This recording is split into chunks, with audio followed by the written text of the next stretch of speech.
Sean muy bienvenidos a este nuevo resumen de noticias de este sábado 29 de marzo del año 2025. Estaremos compartiendo un poquito de noticias del ámbito general, quizás algo de política o economía, algún datito del deporte que se viene el fin de semana, quizás algo de salud, un poquito de policiales. Estaremos compartiendo un poquitito de todo, un noticiero ameno del día de hoy, ya que es sábado, comienzo de fin de semana, y la idea es no empezarlo muy pesado en el nivel de noticias. Por lo pronto, vamos con una novedad. Bloquearon 72 plataformas ilegales que facilitaban apuestas incluso a menores de edad.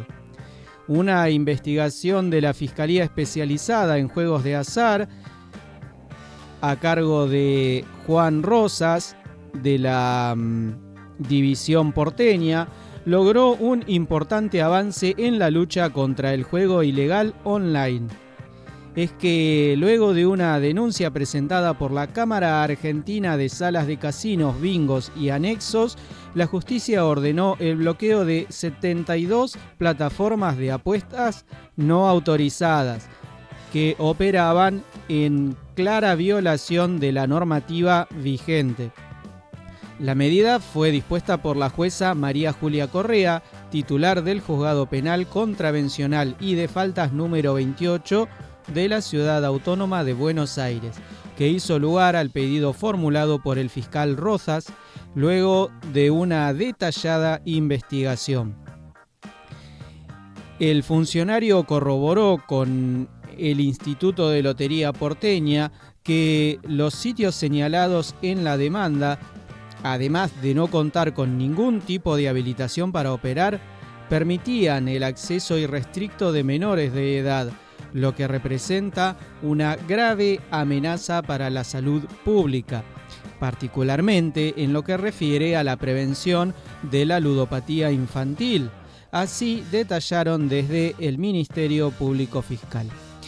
El juego ilegal online no solo evade los controles del Estado, sino que expone a niños, niñas y adolescentes a plataformas diseñadas para fomentar el consumo compulsivo, describieron desde la justicia porteña. El bloqueo de estos sitios busca proteger especialmente a los sectores más vulnerables de la sociedad y garantizar entornos digitales seguros, especialmente para niños y niñas y adolescentes, completaron. Un trabajo a cargo del fiscal Alejandro Musso, de la Unidad Fiscal Especializada en la Investigación de Ciberdelitos de San Isidro y de la División Ciberpatrullaje de la Policía Federal, permitió la detención de más de 120 sitios que operan de forma ilegal en el mercado cibernético y que, asimismo, ninguna de esas plataformas posee algún filtro para que los menores de edad accedan y se les permite jugar sin restricción alguna. Por eso, en su pedido realizado, el juez Esteban Rossignoli, del Juzgado de Garantías número 4 de San Isidro, el fiscal Musso hizo particular hincapié en un aspecto esencial de la investigación. No se trata de una medida vinculada a las pérdidas económicas por la falta de tributación estatal. La importancia radica principalmente en la falta de control por parte del Estado, que está ayudando a crear menores de edad ludópatas. Alertan por 360 robos a alumnos y padres al ir a la escuela en el AMBA. En los pocos días de clases que se dictaron desde el inicio del ciclo lectivo de este año, ya hubo 360 robos a alumnos y padres en el área metropolitana de Buenos Aires. Los hechos fueron de todo tipo.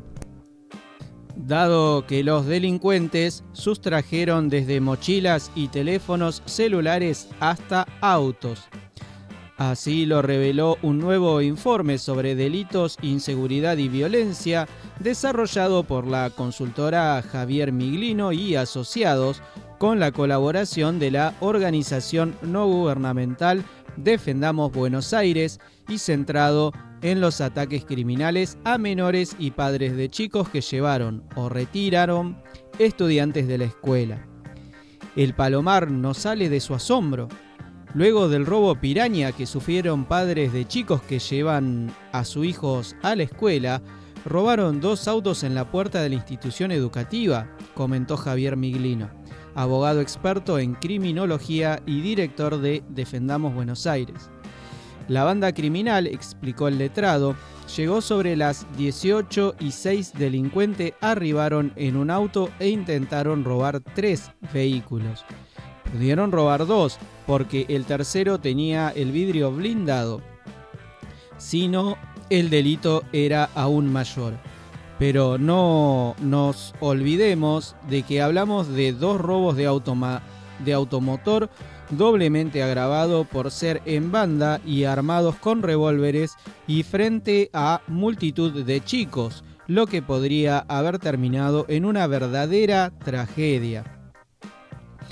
En la ciudad autónoma de Buenos Aires, detalló Miglino, sobre la calle 11 de septiembre y sobre Arribeños, entre Congreso y Roosevelt, ya hubo 2 robos de bandas que llegan desde el conurbano y viven en un asentamiento delictivo de Loma Hermosa, según un testigo de identidad reservada que los conoce y sabe que roban en todo Buenos Aires.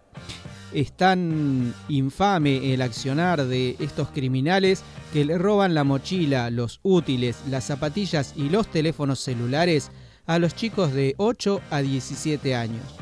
La única solución es la prevención, porque una vez que robaron los elementos sustraídos nunca se recuperan, afirmó el especialista. En 2025, los barrios más afectados de Capital Federal por bandas criminales que roban tipo piraña son Recoleta, por su cercanía con la Villa 31 de Retiro, Belgrano y Núñez, y en la provincia de Buenos Aires marchan al frente Palomar, Morón Centro, Lomas de Zamora, Quilmes Centro y San Martín Centro, concluyó Miglino.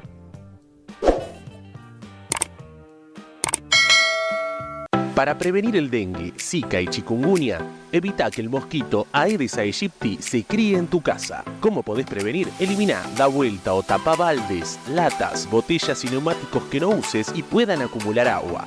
Limpia y cepilla bebederos, desagües, rejillas y canaletas. Que el mosquito no se críe en tu casa. Entre todos podemos prevenir el dengue. Gobierno del Pueblo de Merlo. Gustavo Menéndez, Intendente. Taller de Electricidad Rossi. Reparación, burros de arranque, alternadores, instalaciones eléctricas en vehículos y maquinarias rurales. Ruta 21, esquina Iriarte. Teléfono 0220-492-5378 de Jorge Rossi. AM 1530, la voz del futuro. Nuestra página web www.am1530.com.ar.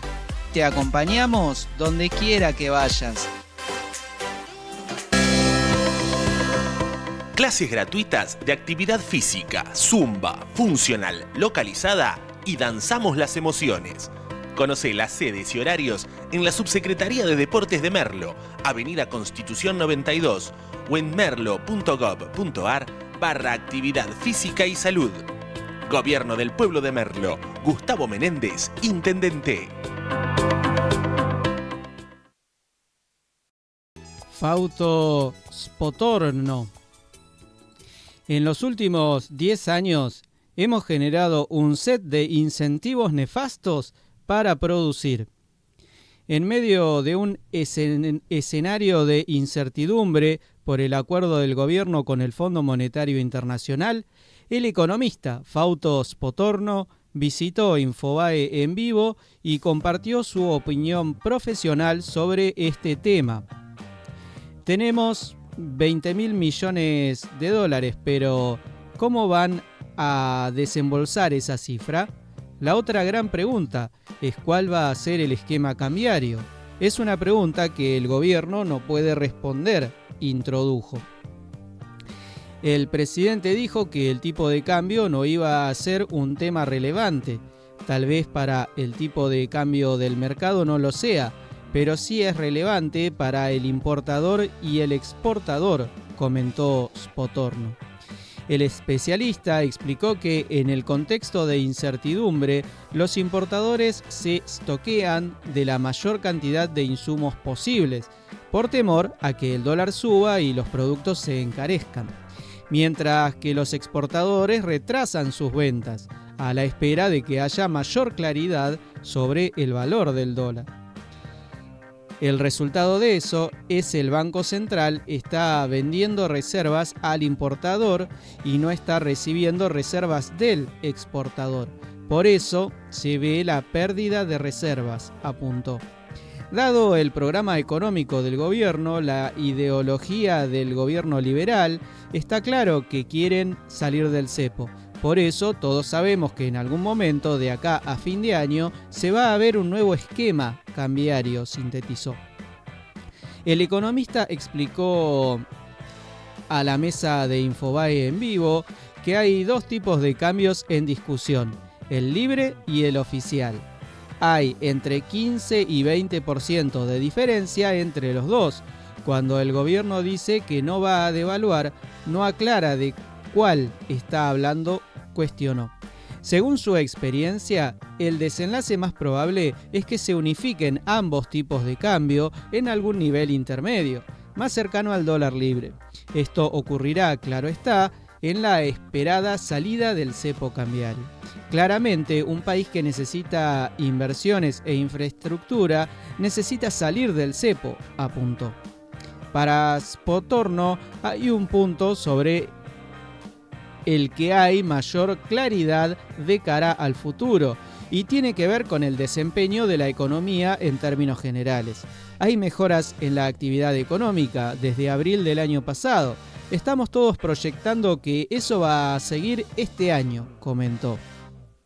No obstante, aclaró que a nivel microeconómico, es decir, dentro del país, dentro de la economía de cada bolsillo nuestro, se encuentra mucha diversidad en esa recuperación, debido a que no todas las empresas están preparadas para subsistir.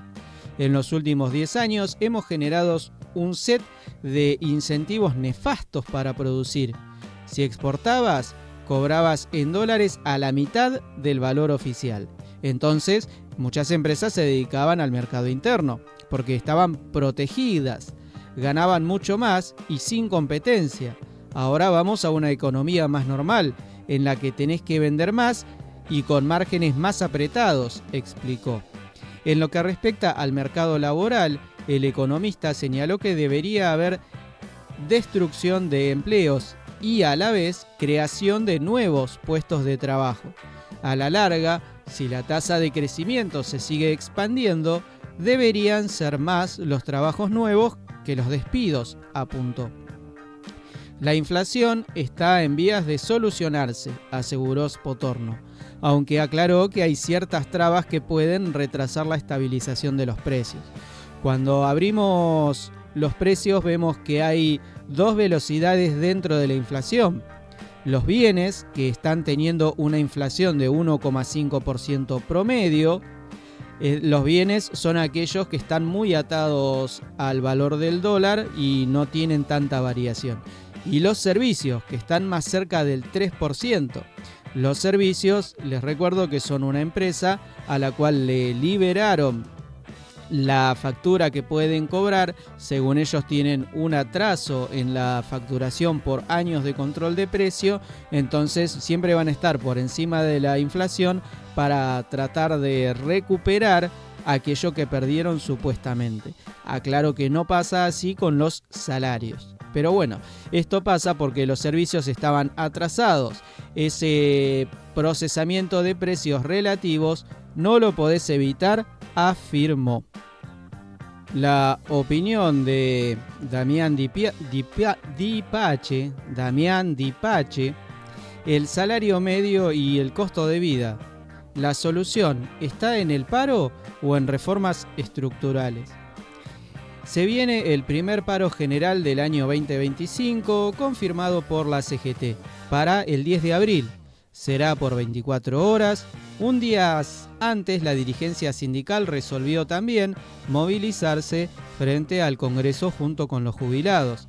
Serán 36 horas de paro, cortes y tensión social. ¿Qué puede aportar una medida de fuerza y cuáles son los problemas que no resolverá?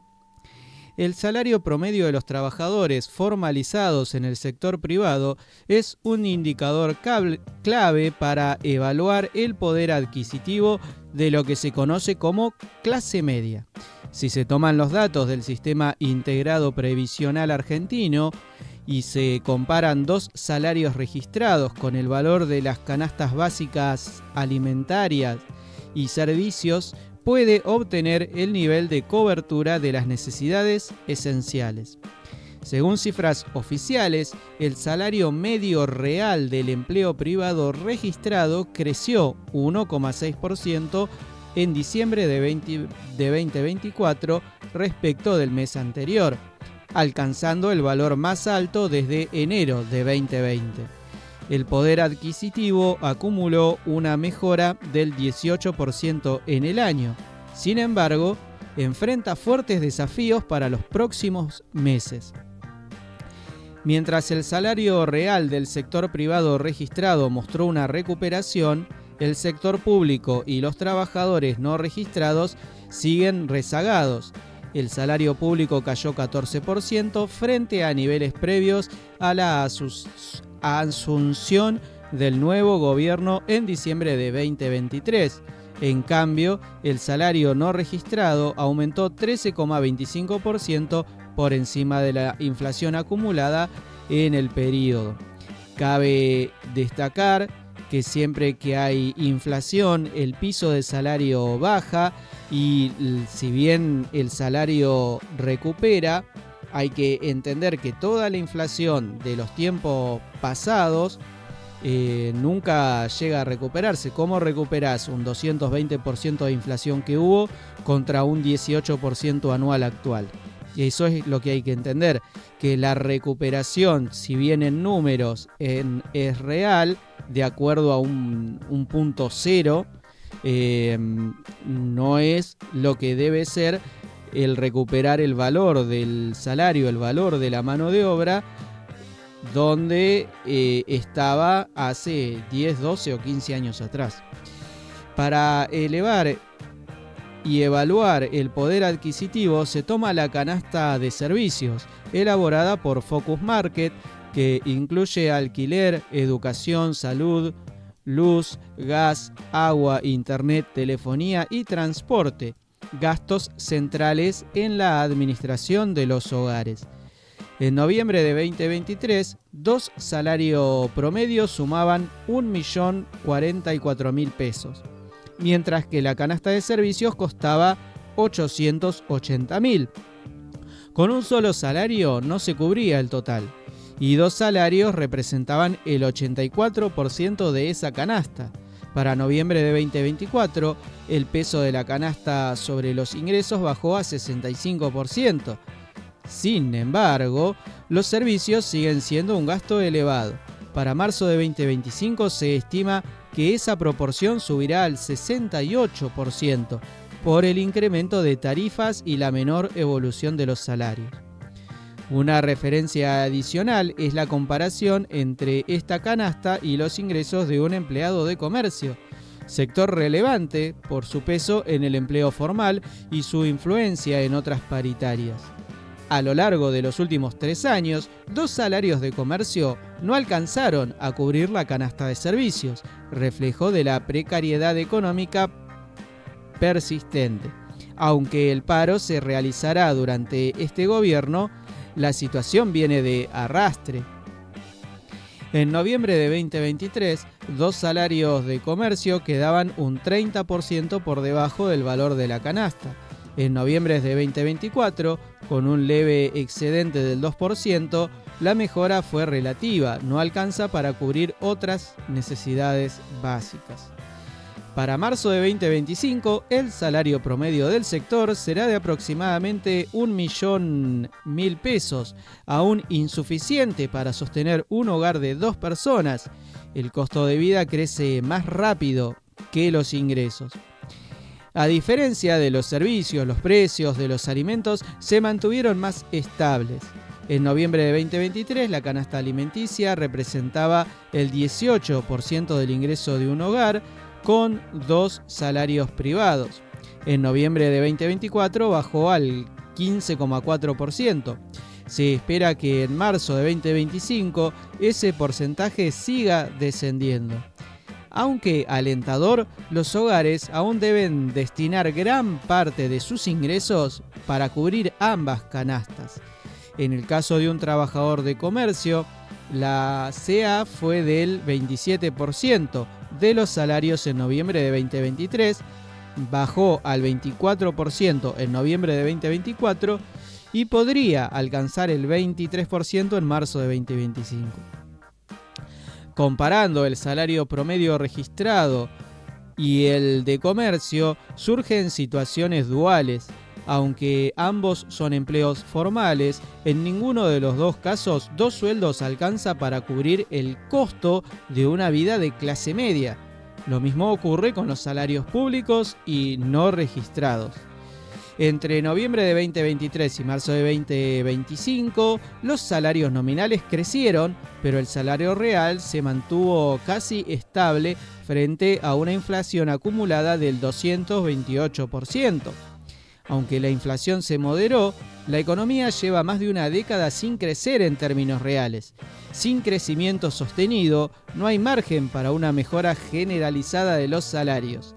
Se requieren 2 condiciones simultáneas: expansión económica e inflación a la baja. La mejora del salario real depende de múltiples factores, entre ellos aumentar la productividad, mejorar la educación, impulsar formación técnica, invertir en infraestructura, rutas, puertos, telecomunicaciones, transportes, para reducir costos y mejorar la eficiencia. Es decir, un Estado más eficiente. Fomentar inversión y crecimiento.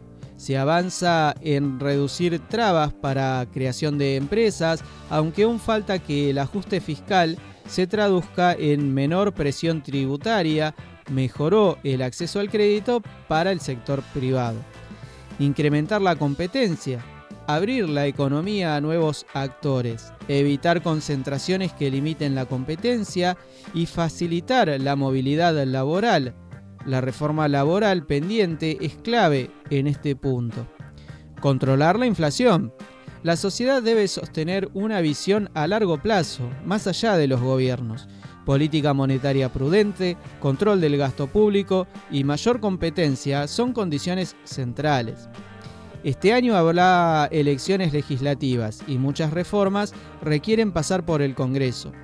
Queda por ver qué propone la dirigencia política. El salario es fuente de generación de riqueza, no de conflicto permanente. Las reformas estructurales para que la economía crezca y el salario mejore exigen más que 36 horas de paro. Requieren acuerdos legislativos y estabilidad de largo plazo. El autor es analista económico y director de Focus Market. También cabe aclarar que la industria que se genere debe ser sostenida en el tiempo, y por industria me refiero a fabricación de cosas. Argentina está en una situación en donde las cosas que fabricamos son las mismas que hace 2 siglos. Esto es ropa, enseres de cocina, algo de metalurgia, algo de alimentos, algunos que otros, pero muy poquititos, algunos electrodomésticos del hogar, pero de esos que son de demasiados simples de fabricar, casi sin tecnología nueva. Entonces, lo que es producción, el agregado de valor de mano de obra sobre una materia prima en una segunda o tercera instancia de producción, es lo que falta en Argentina, pero que sea en una estructura durable a través del tiempo, porque se entiende que una empresa no se levanta y desarrolla en 2 o 3 años de estabilidad de un solo gobierno. Eso debería perdurar. Esto significa que una ley, que por su nombre en sí indica que no cambia a través del tiempo, no tiene que transformarse en una norma de convivencia cambiable a través del gobierno que sube. Hay mucho que mejorar como conjunto de personas que vivimos en este país, y el ponerse de acuerdo a pesar de las diferencias ideológicas para marcar un rumbo, aunque sea un poco más hacia un lado o hacia el otro, me parece lo más razonable en este tipo de problemáticas. Allanamientos en el barrio Carlos Gardel. Así cayó integrante de banda que roba autos, prófugo de la justicia. En noviembre pasado, Primer Plano Online publicó un artículo con la detención de los integrantes de una peligrosa organización delictiva juvenil, a la que se le atribuían en ese entonces por lo menos 16 robos de autos en un lapso de 50 días en Ramos Mejía, El Palomar y Aedo. Como resultado de aquellos procedimientos en el barrio Carlos Gardel de Morón, hubo 5 detenidos en total, de los cuales uno solo es mayor de edad, tiene 18 años. El resto son todos menores, 2 tienen 16 y los otros 2 15, y ya fueron enviados a un instituto de máxima seguridad en La Plata. Esa banda, bautizada como Los Gardelitos, contaba con otros 2 sujetos que oficiaban de líderes y que antes de los allanamientos desaparecieron de los lugares que solían frecuentar, y está involucrada, entre otros casos de repercusión pública, con el robo que sufrieron los equipos periodísticos de Canal 9 y de Telefe durante una cobertura en Villa Sarmiento. Pese a que se alejaron de su zona de confort, nunca dejaron de ser buscados los sospechosos que quedaban, y con el dato de que habían vuelto, los investigadores de la Comisaría Segunda de Ramos Mejía, a cargo del expediente principal, montaron una sigilosa guardia en la zona y obtuvieron 2 órdenes de allanamiento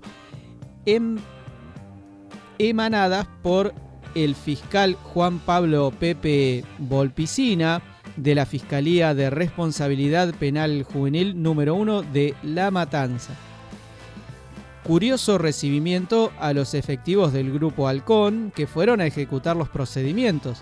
Desde el tercer piso de una de las 3 torres les arrojaban objetos contundentes para evitar que suban. Entre otras cosas, un neceser que al ser revisado contenía la llave de ignición de un Peugeot 208 robado por motochorros el pasado 7 de marzo en El Palomar. Insólito souvenir para intentar espantar. Los allanamientos en el complejo terminaron con la detención de Maximiliano, sobre quien pesa una orden de captura y es el que había regresado a la populosa barriada. También fueron allanados los 2 hermanos vinculados al expediente, a quienes se los identificó por el momento. En la vivienda de Peña, la policía incautó una pistola Versa negra calibre 9 milímetros con una numeración suprimida, un revólver plateado calibre 38 sin marca ni numeración visible, 4 cartuchos de escopeta calibre 16, 49 municiones intactas de calibre 9 milímetros, 12 municiones intactas de calibre 38, un teléfono celular marca Samsung y el DNI del dueño del Peugeot robado a principios de mes, vehículo que también fue recuperado. En tanto, en la finca de los hermanos incautaron 5 equipos celulares cuyo origen está en investigación, pero no se descarta de que sean robados. La investigación no está concluida. Falta un delincuente más que también tiene orden de captura. El auto robado a principio de fines de mes fue recuperado durante el procedimiento en el barrio Carlos Gardel.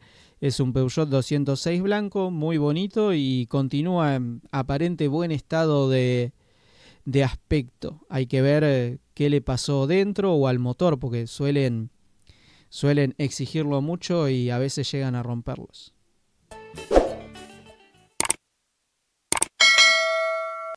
Para prevenir el dengue, zika y chikungunya, evita que el mosquito Aedes aegypti se críe en tu casa. ¿Cómo podés prevenir? Elimina, da vuelta o tapa baldes, latas, botellas y neumáticos que no uses y puedan acumular agua.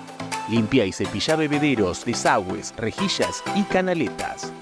Que el mosquito no se críe en tu casa. Entre todos podemos prevenir el dengue. Gobierno del Pueblo de Merlo. Gustavo Menéndez, Intendente. Taller de Electricidad Rossi. Reparación, burros de arranque, alternadores, instalaciones eléctricas en vehículos y maquinarias rurales. Ruta 21, esquina Iriarte. Teléfono 0220-492-5378 de Jorge Rossi.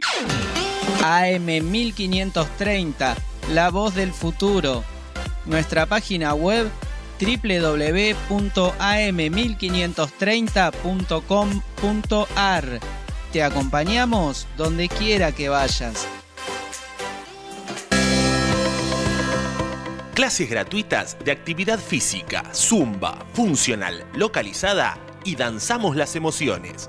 Conoce las sedes y horarios en la Subsecretaría de Deportes de Merlo, Avenida Constitución 92 o en merlo.gov.ar/actividad física y salud. Gobierno del Pueblo de Merlo. Gustavo Menéndez, Intendente. Encontraron muerta a una joven argentina que viajó a Estados Unidos. Detuvieron a su pareja. Una joven argentina de 22 años fue encontrada muerta en Estados Unidos, luego de que sus familiares advirtieran que había perdido todo tipo de contacto con ella desde el fin de semana pasado. Las causas detrás de su muerte aún son desconocidas. Sin embargo, su pareja fue detenida bajo la sospecha de que se tratara de un presunto femicidio. En las últimas horas, la víctima fue reconocida como Lucila Nieva, una mujer oriunda de Tucumán que había emigrado a mediados del 2024 bajo el sueño de buscar una vida mejor. La joven se había radicado en la ciudad de Houston, Texas, en donde convivía con su prometido, un joven estadounidense identificado como Preston. Hasta el momento, los detalles de lo que ocurrió y cómo fue encontrada Lucila se mantienen bajo secreto. En paralelo, las autoridades iniciaron una investigación que tendría como hipótesis el presunto femicidio. El principal sospechoso sería su pareja, quien fue detenido de forma inmediata. De acuerdo a la información publicada por los primeros, la familia de Nieva reveló que había tratado de comunicarse con la joven desde hace una semana. No obstante, sus allegados pidieron no hablar con los medios de comunicación hasta que no se esclarezcan las circunstancias en las que ocurrió la muerte. Por otro lado, el gobierno provincial aseguró haber tomado contacto con los familiares de Nieva con la intención de ayudarlos a agilizar los trámites de repatriación y el traslado del cuerpo. Estamos en contacto permanente con la familia informaron las autoridades durante un diálogo con la Gaceta. De la misma manera, el Consulado de Houston emitió un comunicado respecto a las tareas que se implementaron en torno a la investigación por la muerte de la argentina. Respecto al caso de la ciudadana Lucila Nairi Nieva, oriunda de la provincia de Tucumán y recientemente fallecida en Texas, Estados Unidos, desde el Consulado General de la República en la ciudad de Houston se está trabajando en el ámbito de sus competencias en toda asistencial consular requerida en estos casos, manifestaron.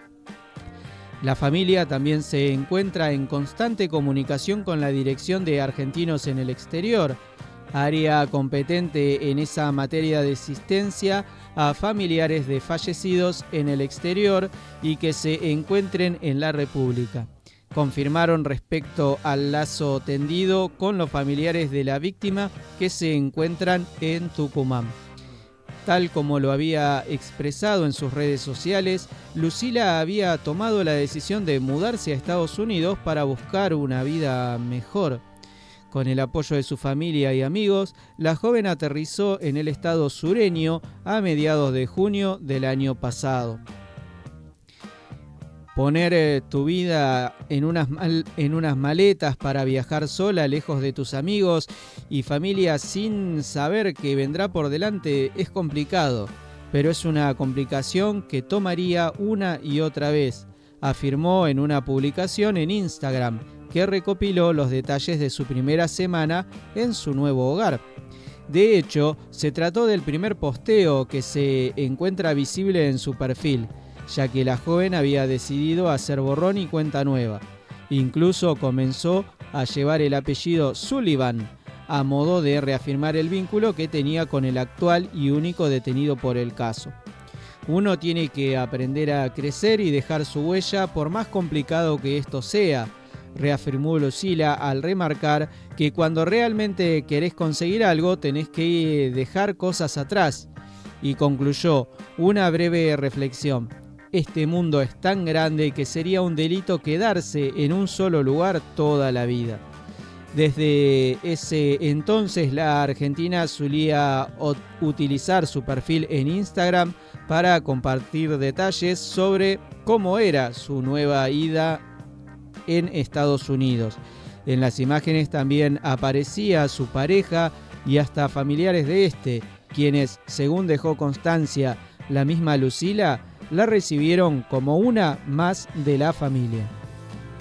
Condolencias para la familia de Lucila y esperemos que la justicia estadounidense lleve adelante la mejor investigación posible para esclarecer el caso. Por obras en la línea Mitre no llegará a Retiro el 29 y 30 de marzo. La empresa Trenes Argentinos informó este viernes que la línea Mitre no llegará a la estación de Retiro este 29 y 30 de marzo por obras, o sea, hoy y mañana. La compañía ferroviaria indicó que se realizan trabajos de infraestructura en el ingreso a Retiro, por lo que los servicios de los 3 ramales no llegarán a la terminal y circularán con recorrido limitado durante este fin de semana. El sábado y domingo el ramal Tigre se encontrará reducido entre Belgrano C y Tigre, mientras que el servicio Retiro José León Suárez lo hará entre Belgrano R y Suárez, y el Bartolomé Mitre conectará Belgrano R con Mitre. Las obras que se llevan a cabo en el marco de la emergencia ferroviaria decretada por el gobierno e instrumentada desde la Secretaría de Transporte, los distintos trabajos consisten en la canalización lateral y transversal del tendido de vías, destinado a la instalación del cableado de señalización y fibra óptica. Estas obras se suman a la renovación integral de vías en todo el ramal Tigre, que no era intervenido en su totalidad desde hace 30 años. En la última semana de febrero se iniciaron los trabajos en la estación La Lucila y entre San Fernando y Tigre, dos de los sectores más críticos que requerían ser renovados de manera urgente. Trenes Argentinos habilitó la venta de pasajes para los servicios de larga distancia correspondientes al mes de abril. Los usuarios ya pueden adquirir sus boletos en las estaciones de Retiro, Constitución, 11 y en boleterías intermedias habilitadas, además de la web oficial con un 10% de descuento. Los jubilados cuentan con un 40% de rebaja con la compra de sus pasajes, mientras que las personas con certificado único de discapacidad pueden obtener sus tickets sin cargo a través del sitio web de la empresa. Cambiando de distrito, AM1530, La Voz del Futuro, te informa y te invita a la actividad que realiza la Municipalidad de Merlo. Te esperamos en la jornada cultural para conmemorar el Día Nacional por la Memoria, la Verdad y la Justicia. La Dirección de Derechos Humanos Merlo te invita a una jornada cultural que contará con stands de organismos de derechos humanos, música en vivo, radio abierta, feria de artesanos y shows en vivo de Ñaupa, el domingo 30 de marzo a partir de las 16 horas en el Parque Cultural Libertad, Colombia y Eva Perón en el barrio de Libertad. La entrada es libre y gratuita. Recuerden que esté Ñaupa, los hashtags son Mes de la Memoria, Nunca Más, Merlogov y Gustavo Menéndez, Intendente. En el mismo distrito nos encontramos con más inversión en educación a través del gobierno dirigido por Gustavo Menéndez. Avanza la construcción de una nueva escuela secundaria en el barrio La Teja de Pontevedra. El intendente Gustavo Menéndez supervisó la obra, que tendrá capacidad para 400 estudiantes. El objetivo es fortalecer la infraestructura escolar y ampliar el acceso a la educación para los merlenses. En el Facebook de la municipalidad puede encontrarse el link para leer la nota completa. Vamos a poner unos fragmentos de las videoimágenes con sonido de la nota.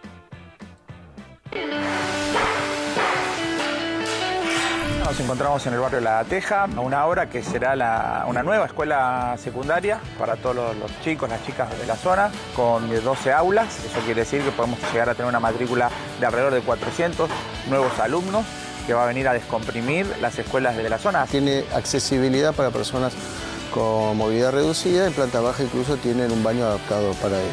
Espero que esto sirva más para educación, para este barrio de La Teja que estaba un poquito olvidado. Nosotros estamos apostando, invirtiendo, esto no es un gasto, es una inversión. Necesitamos a los chicos y las chicas todos adentro de las instituciones. En Merlo contamos con 85 escuelas secundarias, 5 técnicas, y esto viene a ampliar un poco este sueño que tenemos de que todos puedan estar estudiando. Verdaderamente va a ser una escuela modelo con todo, absolutamente todo lo necesario para encarar esa educación del futuro.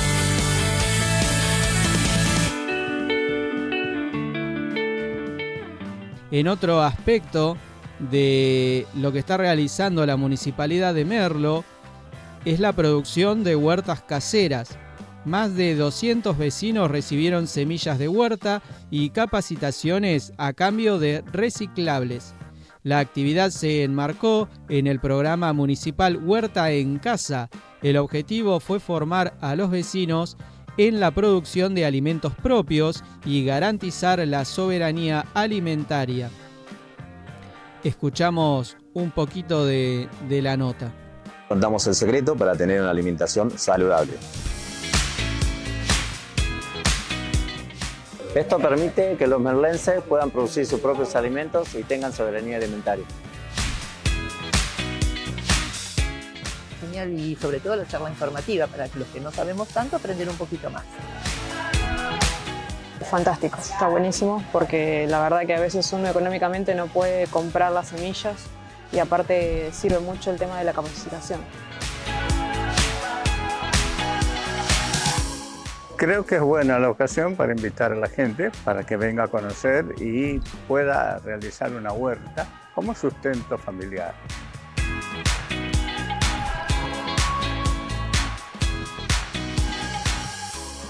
Todo esto dirigido en el gobierno del pueblo de Merlo por Gustavo Menéndez, intendente. Les recuerdo que el detalle de las notas llevadas al aire lo pueden encontrar en nuestra página de Facebook, AM1530, La Voz del Futuro. Pueden escuchar este programa a través del aire de la radio en la zona o pueden seguirlo por stream. Este programa lo llevo adelante de lunes a sábados de 9:30 aproximadamente a 11:30. El resto del horario en el que no está este programa hay programación musical. El stream lo pueden encontrar en la página am1530.com.ar. También les recuerdo que en cualquier momento del día, si hay novedades de altísimo valor general o de interés local, también estoy dispuesto a informarlos y a mantenerlos actualizados. Este resumen también sale por la tarde-noche cuando termino de editarlo, para que, bueno, si alguien se perdió algún detalle, quiere ponerle más atención a algo o le interesó lo que estuve hablando y lo quiere compartir, lo puede encontrar en nuestro canal de YouTube, AM1530 LB_DF. Claro está que son las siglas de La Voz del Futuro. Les agradezco muchísimo por estar del otro lado. Agradezco mucho a todas las personas que hacen posible este proyecto.